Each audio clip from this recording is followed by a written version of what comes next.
तरीके भी देखे होंगे। आज यहाँ पर कांटल की आवाज़ डिजिटल पर जो प्रत्याशी पहुँचे हैं, जो कि इस प्रतापगढ़ विधानसभा में बहुजन समाज पार्टी से दावेदारी कर रहे हैं, हमने इनसे बातचीत की है, इनके विचारों को जाना है। उसके बाद में हमें पता चला है कि ये जो हमारे यहाँ कार्यालय पर पहुँचे थे, तो ये साइकिल पर आए हैं और अकेले ही हमारे कार्यालय में पहुँचे। जब इन्होंने कहा कि मैं विधायक पद की दावेदारी कर रहा हूँ और मैं चुनाव लड़ रहा हूँ, तो हमने इनके विचारों को जाना है। और चूंकि इनकी जो सादगी है और जिस तरह से यहाँ पर ये साइकिल पर पहुँचे हैं और उसके बाद में हमारे कार्यालय पर आकर इन्होंने अपनी बात कही है, तो हम इनको यहाँ पर जो हमारे कार्यालय से थोड़ी दूर तक इनको छोड़ने जा रहे हैं। क्योंकि जिस तरह से सादगी भरा जीवन इनका है और जिस तरह से ये चुनाव लड़ रहे हैं और जिस तरह से साइकिल पर पहुँचे हैं, तो कांटल की आवाज़ डिजिटल ने इनके इस नवाचार को देखते हुए इनकी इस प्रयास की सराहना की है और इनका हौसला अफजाई के लिए हम इनको हमारे कार्यालय से थोड़ी दूर तक छोड़ रहे हैं, ताकि ये इसी तरह प्रचार करते रहें और जो इनका सपना है विधायक बनने का, उसको लेकर इनके काम लगातार जारी रहें। और हम इनसे बातचीत भी करेंगे क्या कुछ संदेश है साइकिल के माध्यम से जो ये चल रहे हैं, तो उस साइकिल के माध्यम से चलकर और ये क्या कुछ संदेश देना चाह रहे हैं। लगातार बातचीत का सिलसिला भी जारी रखते हैं। क्या कहना चाहेंगे साइकिल की आपकी इस यात्रा के बारे में? चलते रहिए विधायक साहब। साइकिल यात्रा के बारे में ये है कि जिन्होंने फर्स्ट में राजनीति पार्टी स्टार्ट की थी माननीय काशीराम जी ने, उन्होंने पूरे देश में 4500 किलोमीटर की यात्रा की थी साइकिल से।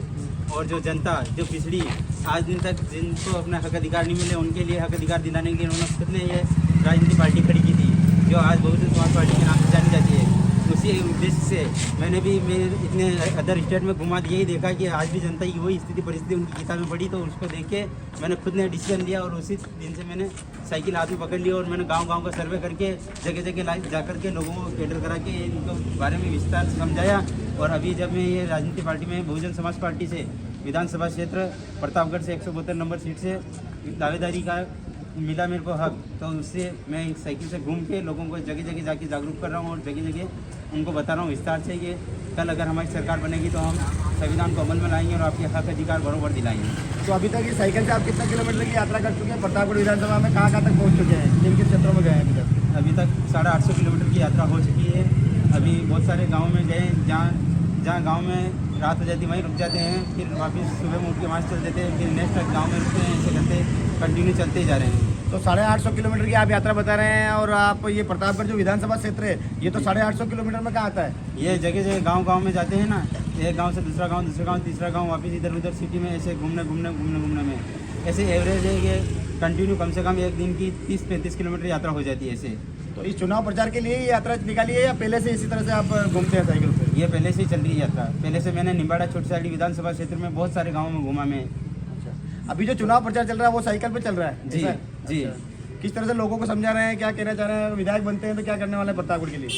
विधायक बनने के बाद संविधान को विशेष करके अमल में लाएंगे, शिक्षा का आगे प्रचलन करेंगे, जहाँ तक शिक्षा नहीं पहुँची वहाँ तक शिक्षा पहुँचाएंगे और आने वाली जो नई जनरेशन है वो अधिक से अधिक शिक्षित होए और जो भारत लेवल की इंडिया लेवल की बड़ी बड़ी पोस्टें हैं IAS, IPS, IRS, IES ऐसी बड़ी पोस्टों में पहुँचे और हर आदमी शिक्षित होए। और शिक्षित होगा तो ये जगह जगह जो अभद्रतापूर्वक व्यवहार होते हैं, ऐसे अभद्रताएँ घटित घटनाएँ नहीं होगी। जैसे मणिपुर में हुई थी, ये कार्तिक बिल वाली हुई थी, उदयपुर में पूजा बिल वाली हुई थी, कुछ समय पहले अपने इसी प्रतापगढ़ जिले की दरियावत में भी ऐसी घटनाएं घटित हुई थी। इस तरह घटनाएं घटित नहीं हुए, इसको देखते हुए जनता में शिक्षा का और वर्चस्व कैसे आगे से आगे बढ़े, ये देख के मैंने ये मुद्दा बनाया।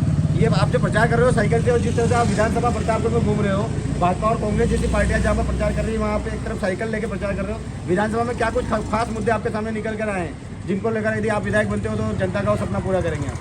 कांग्रेस पार्टी वाले कांग्रेस पार्टी का प्रचार कर रहे हैं, बीजेपी वाले बीजेपी का कर रहे हैं, अपना बहुजन समाज पार्टी है तो अपना बहुजन समाज पार्टी से संबंधित जो संविधान की जानकारी है वो बता रहे हैं। अपने उनसे कोई विरोधाभास है नहीं, वो नेता है तो उनकी जगह अपन अपनी जगह अपन अपने लोगों को अपने हक अधिकार बता रहे हैं, ना कि उनका किसी का विरोधाभास है। बात विरोधाभास की नहीं हो रही, बात ये हो रही है कि जिस तरह से आप घूम रहे हैं लोगों की क्या समस्या निकल कर सामने आ रही है? लोग आपसे कहते होंगे ना आप विधायक बनने वाले हैं तो हमारे ये समस्या आ रही है, इनको आप दूर करना।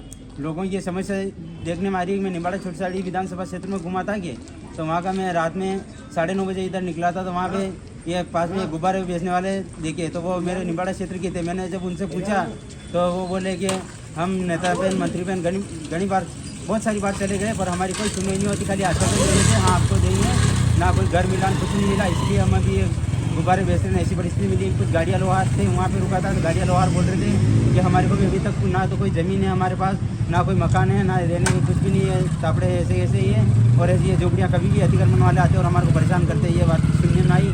और ऐसी जगह जगह जहाँ पे जाओ, जहाँ नई नई जैसी जगह मिलती है वैसी अलग अलग परिस्थितियाँ मिलती है लोगों को देखने में। तो आप तो निम्बाड़ा विधानसभा का बता रहे हैं, पर आपने चुनाव की जो दावेदारी की है प्रतापगढ़ से की है, तो प्रतापगढ़ के क्या हालात देखने को मिल रहे हैं? निम्बाड़ा की जनता यहाँ भटक रही वो देखने में, प्रतापगढ़ की हालत मिल रही। प्रतापगढ़ में वो गाड़ियाँ लवार जो बता रहा हूँ रोड पे पड़े, वो यहाँ प्रतापगढ़ की स्थिति। प्रतापगढ़ में ये कल सुबह में ये खेल ग्राउंड में देखा था, खेल ग्राउंड वाले बता रहे थे कि हमारे खेल ग्राउंड की व्यवस्था अभी तक सही नहीं है। तो अगर आप प्रतिनिधि बनो ना, आप अगर विधायक साहब बनो, तो पहले हमारा खेल ग्राउंड कराना और हमारा वोट आपकी तरफ जाएगा। हम बोलिए दूसरे पार्टियों में जुड़े हुए, पर आपका ये प्रचलन देख के आप पैदल घूम रहे हो, साइकिल से घूम रहे हो, लोगों को जगह जगह जागरूक कर रहे हो, इसलिए हमारा वोट पक्का है आपको ही जाएगा।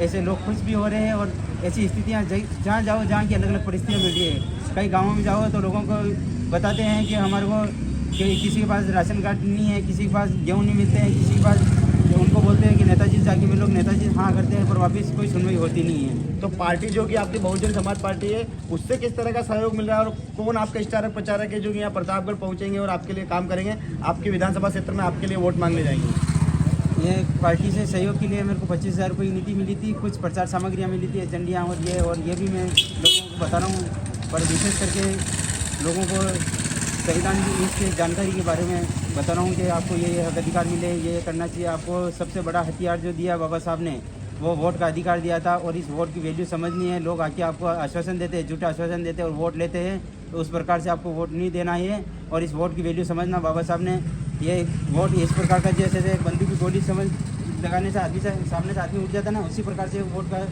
इतना पावर है कि आपका एक वोट यहाँ से दिल्ली में बैठा हुआ आदमी को हटा सकता है और एक वोट दिल्ली में बैठे आदमी को बिठा सकता है। तो आपको इस वोट के माध्यम से आपको ऐसा नेता, ऐसा प्रतिनिधि ऐसा चुनना है कि वो आने वाले समय में आपकी आने वाली जनरेशन को कैसे आगे बढ़ाएं, इस प्रकार का चुनना, ना कि इनको ऐसे आश्वासन में वो आके कुछ समय आपके धोख देंगे, आपको आश्वासन देंगे, आपको ये देंगे, मकान बनाएंगे, प्लाट देंगे, ऐसे आश्वासन देकर वोट ले लेते हैं। पर ऐसे वोट के जांच में आपको नहीं आना है। आपको वहाँ वोट देने जाओगे तो एक बंद पेटी मिलेगी, उसमें फिर वो वोट की लिस्ट देखना, उसमें पहले अपने आपकी आत्मा से पूछना है और फिर बटन दबाना है, क्योंकि बताना मेरा फर्ज है और वोट देना आपका अधिकार है। आप चाहो जिसको देना, पर आपका विशेष करके मैं बता रहा हूँ ये करूँगा अगर मैं जीत गया तो, इसलिए आप वोट हाथी पे देना। तो जैसे कि आप बता रहे हैं यहाँ काफ़ी शिक्षित है, कहाँ तक पढ़ाई करी आपने? मैं MA BEd हूँ और कुछ समय यहाँ प्रतापगढ़ से भी पढ़ा था। प्रतापगढ़ में मैं गजेंद्र जी चंडालिया है, उनके घर पर रहा था कुछ समय यहाँ जेलर साहब थे भगवान सिंह जी खंगारो, तो उनके पास रहा था कुछ समय। यहाँ प्रतिभावन छात्रावास से वहाँ रहा था कुछ समय। ये बोर्डिया सुरेंद्र जी बोर्डिया करके टाइग्स वाले, इनके यहाँ रहा था। तो यहाँ के नेताओं के संपर्क में भी आप रहे हैं, क्या गुरु ज्ञान मिला है वहाँ से? इनसे अभी मेरा कॉन्टेक्ट नहीं हुआ, इनको पता ही नहीं है। कमल मीणा यहाँ प्रचार कर रहा है। अच्छा, तो आपने बहुत अच्छी बात कही है कि साइकिल से आप प्रचार कर रहे हैं और कम पैसे में खर्चे में आप 25,000 का बजट बता रहे हैं, 25,000 में आप चुनाव लड़ने वाले हैं। और जैसा कि आपने बताया कि आप शिक्षित हैं, तो युवाओं के लिए क्या कुछ खास संदेश है, क्या कहना चाहेंगे? युवाओं के लिए युवा कैसे आने वाले जो नए युवा है कैसे आगे बड़ी बड़ी पोस्टों पे पहुँचे, यही संदेश है कि इनके शिक्षा के लिए बड़ी बड़ी यूनिवर्सिटियाँ, जो यूनिवर्सिटियाँ इस एरिया में है ही नहीं, वो यूनिवर्सिटियाँ इस एरिया में खुलो है। जैसे ट्राइबल रीजन में कर रखा है डूंगरपुर, मासवाड़ा, प्रतापगढ़, तो डूंगरपुर, मासवाड़ा, प्रतापगढ़ में वैसी यूनिवर्सिटियाँ हुए और इस एरिया की जो नई आने वाली जनरेशन है, नए आने वाले बच्चे नए युवा है, ये इतनी बड़ी बड़ी पोस्टों में पहुँचे और इतनी आगे बढ़े। प्रतापगढ़ विधानसभा की जनता के लिए खास संदेश? प्रतापगढ़ की जनता के लिए गांव में तो जो हमारे ट्राइबल लेवल के लोग हैं उनको जल जंगल ज़मीन का अधिकार दिलाना है, ये मेन उद्देश्य है। और यहाँ जो बाज़ार के रहने वाले इनके लिए भी जो कुछ शिक्षा का लेवल जो आगे बढ़ाना, ये करना है। और जैसी स्थिति वैसी परिस्थिति, जहाँ पे जो जनता मिलती है उनकी हर एक की अलग अलग परिस्थितियाँ होती है, तो उनकी हर एक परिस्थितियों का सोल्यूशन किया जाएगा। तो ये थे कमल मीणा, जो कि यहाँ पर बहुजन समाज पार्टी से इन्होंने दावेदारी की है और यहाँ पर अपना नामांकन दाखिल किया है और इन दिनों चुनाव के प्रचार में लगे हुए हैं। तो ये साइकिल से अपना प्रचार कर रहे हैं, आप देख सकते हैं तस्वीरों में। ये अपना प्रचार का जो माध्यम है, इन्होंने साइकिल को चुना है और ये कांटल की आवाज़ डिजिटल पर पहुँचे हैं और इन्होंने अपनी बात कही है, अपना विजन रखा है। इन्होंने बताया है कि किस तरह से इस विधानसभा चुनाव के जो किला है प्रतापगढ़ विधानसभा का, उसको फतेह करने की तैयारी कर रहे हैं। बहुत बहुत धन्यवाद। मनोज राठौड़, कांटल की आवाज़, प्रतापगढ़।